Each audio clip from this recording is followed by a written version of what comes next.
I can see you, Seraphine whispered into the darkness of her hospital room, her eyes tracking something invisible to mortal sight.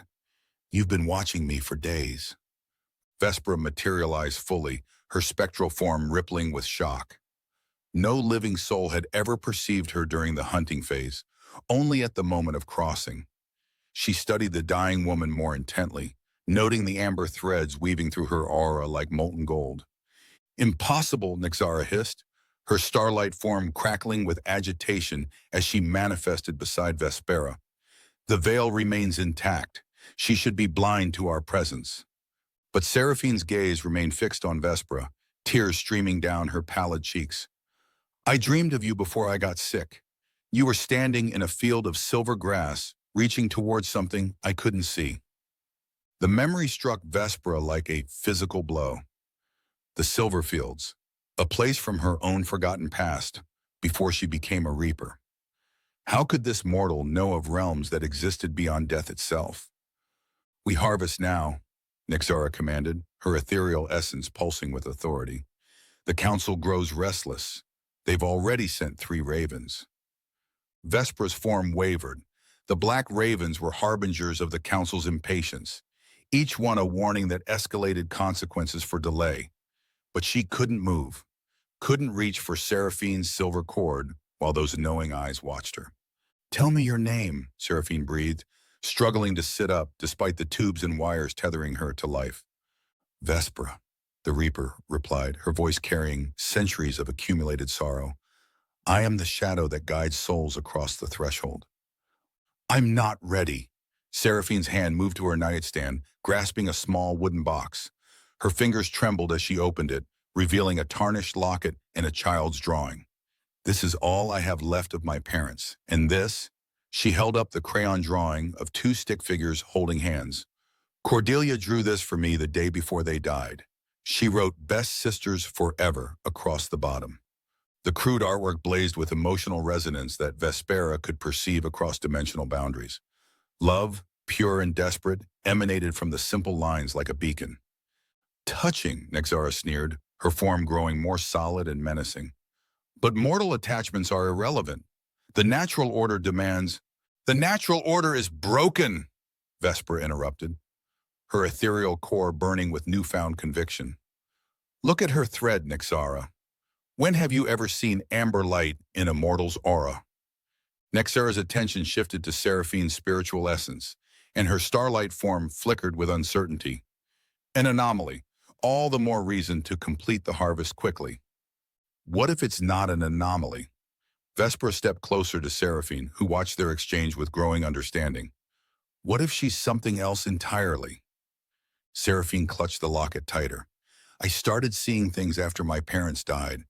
Shadows that moved independently, voices speaking languages I didn't recognize. The doctors said it was trauma, but I know better now. She's awakening, Vespera realized with growing horror and fascination. The trauma tore her veil. She's becoming a bridge between worlds. Nexara's form exploded with fury. You speak blasphemy! Only reapers can exist between realms. I will not permit this heresy to spread. Her ethereal essence coalesced into razor-sharp tendrils that lashed toward Seraphine. Vespera intercepted the attack, her own shadow form wrapping around Seraphine protectively.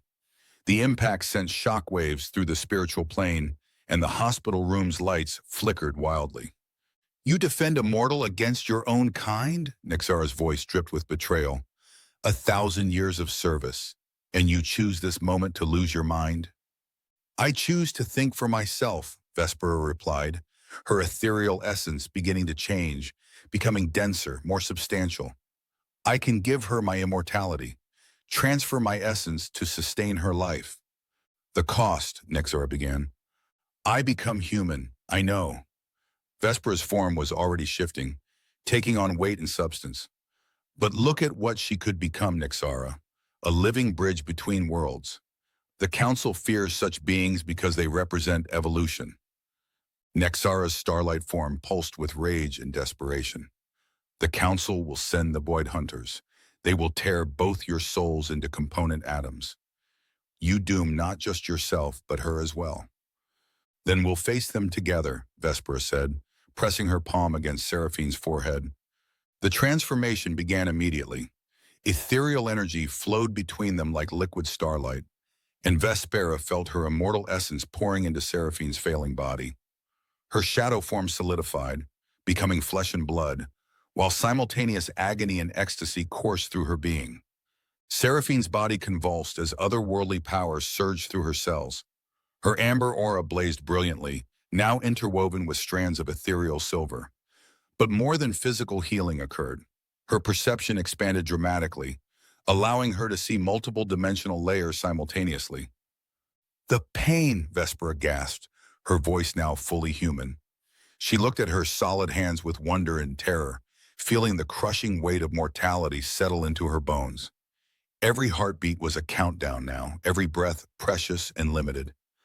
I can see everything, Seraphine whispered, her eyes wide with awe and fear. The hospital, but also the shadow realm beneath it. There are others here, souls trapped between worlds. Nexara's form began to fade, her expression mixing rage with something resembling grief. You have doomed yourself for a mortal's whim.